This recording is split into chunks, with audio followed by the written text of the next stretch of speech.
All right, so let's jump into this deep dive. Yeah. Today it's something pretty universal, and we all probably have some personal connection to it. We're going to explore Mother's Day, Okay. but we're not just going to, talk about flowers and Hallmark cards and all that. We really want to take a deep dive into its global significance. Well, it's good. And because you're joining us from the UK, we're going to kind of pay particular attention to how things look there Okay. as we head towards 2025 based on what you've been reading and researching on this topic. Great. Our mission here, like with all of our deep dives, is to uncover the essence of this holiday. It's at the heart of it, and then explore all the different ways it's celebrated around the world, from like the personal to the global. Yeah. I think one of the things that really jumps out from all this research is just how universal that desire to honor mothers is. And, it's not just mothers, it's maternal figures more broadly. Yeah. There's something so fundamental about, wanting to show our gratitude for their love and sacrifice. All the things they do for us. Right. It's really recognizing those contributions. Yeah. Yeah. And you see it, like you said, globally. It's not just a Western thing. It's not just an American thing. Yeah. It cuts across cultures. You see it in so many different forms. Absolutely. And it's really incredible to see how that idea of honoring mothers, that thread kind of weaves its way through history. Yeah. Even, ancient civilization. Yeah. They had, their celebrations of mother goddesses, way back when. Yeah. And then when we jump forward to more recent times, that's when we start to see these distinct movements taking shape, really focusing on creating a specific day to honor mothers. Right. Now, one of the things I found really interesting in it, particularly because, as we said, you're in the UK, we're looking towards 2025 in the UK, is this idea of a tale of two traditions, I think is how one of the articles phrases it. Because in the US, we have this very strong narrative, focusing on Anna Jarvis in the early 20th century. Yeah, right. And her very, very dedicated efforts to get Mother's Day officially recognized, which, she was successful in 1914. Yeah, absolutely. And, I think most people probably know that story, but it's important to remember Julia Ward Howe as well. Oh, right, yeah. A little earlier than Anna Jarvis, she also called for a Mother's Day, but with a focus on peace. Right, Mother's Day for Peace. Yeah, exactly. And it didn't quite take off in the same way, but it's still a really important part of the history of Mother's Day in America. Yeah. Definitely adds another layer to it. But, I think in the UK, it's a totally different story. Yeah. You've got this much older tradition with Mothering Sunday. Right. And that has a really interesting and maybe less widely known history. Yeah, I mean, the American narrative is very familiar to me, but Mothering Sunday is something that I don't know quite as much about. So I would love to kind of unpack those distinct roots. Yeah, so the origins of Mothering Sunday are very much in the church. Okay.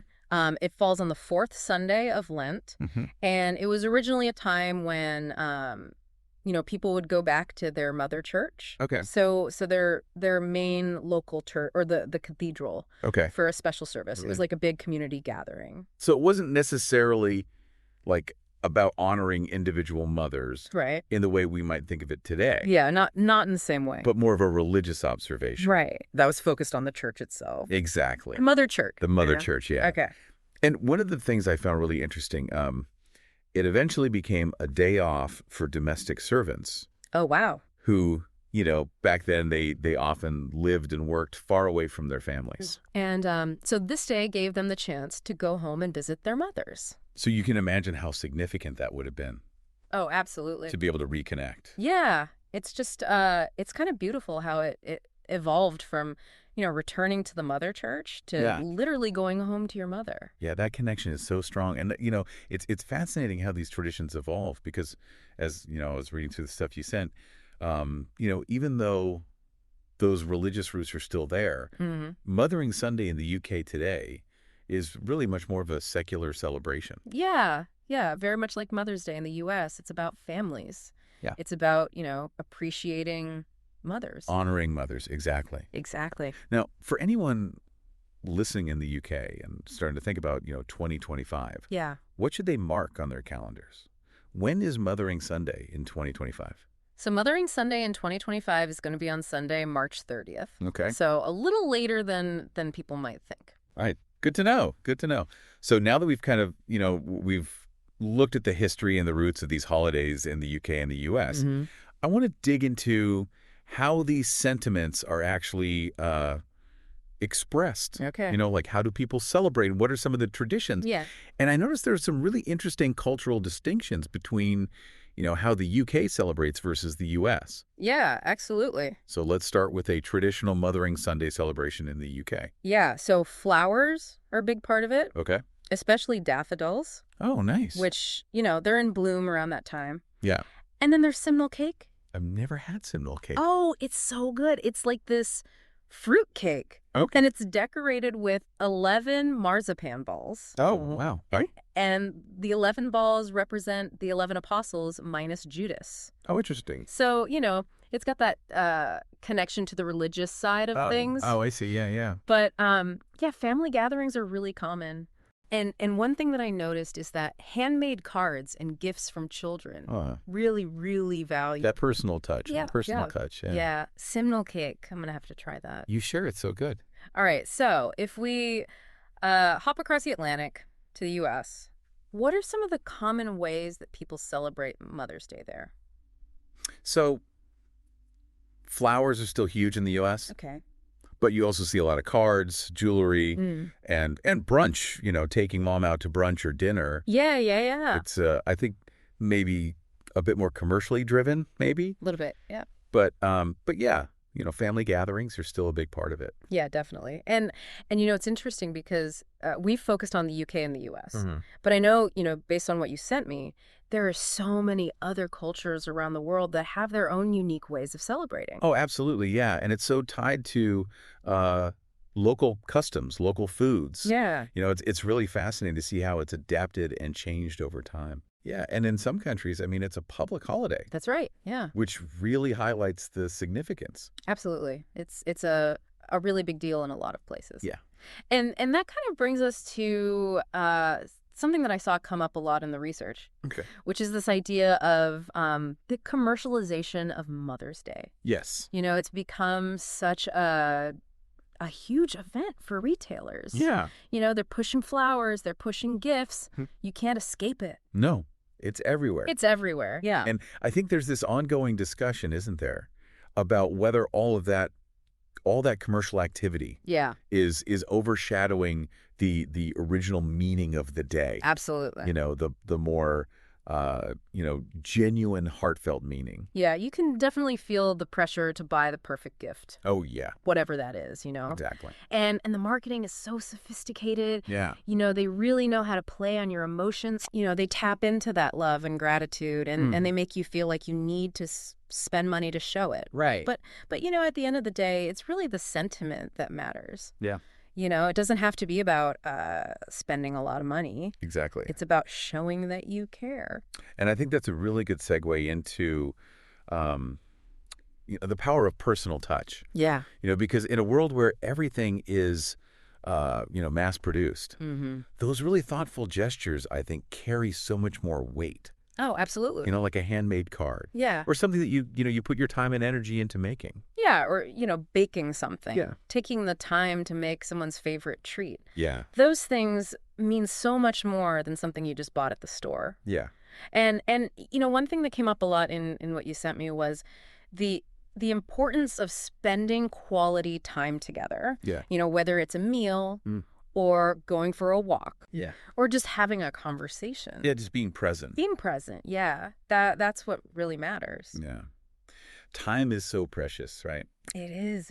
And to give someone your time and your undivided attention, that's really a gift. It is. It's a huge gift. So we talked a little bit about, commercialization, but I think another really interesting aspect of how we celebrate Mother's Day is how the digital age has influenced things. Oh, yeah. Because it feels like there's been such a huge transformation just in the last few years. Absolutely. So what are you seeing in terms of the digital age and Mother's Day?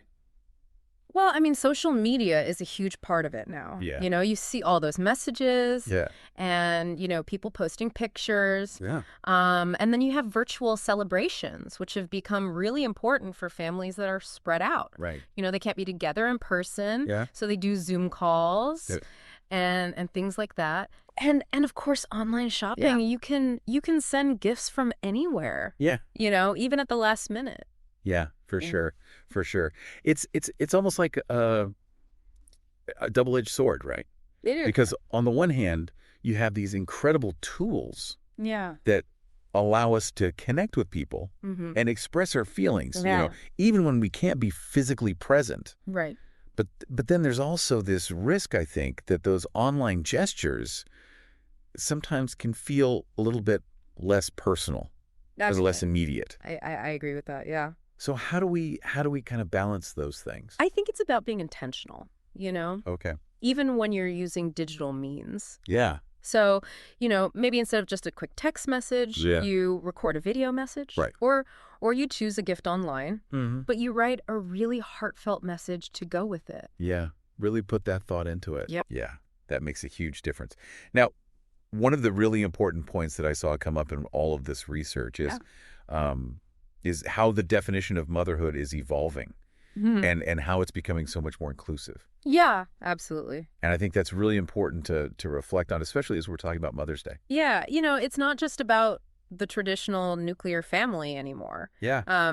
We need to recognize the strength and resilience of single mothers, the love of adoptive mothers, the selflessness of foster mothers. Absolutely. And the incredibly important role that grandmothers and aunts and other maternal figures play. Yeah. They provide so much love and support. Yeah. So Mother's Day, in its true spirit, Yeah. it needs to include all of those women. Yeah. It's about celebrating that essence of mothering, right? Yeah. That nurturing and caring role. Exactly. Regardless of who provides it. Exactly. So as we're kind of, wrapping up this deep dive and looking ahead to 2025, Mothering Sunday in the UK on March 30th. Yeah. And all the other celebrations of Mother's Day around the world. Yeah. What would you say are some of the key takeaways for our listeners? I think the most important thing is to be really thoughtful.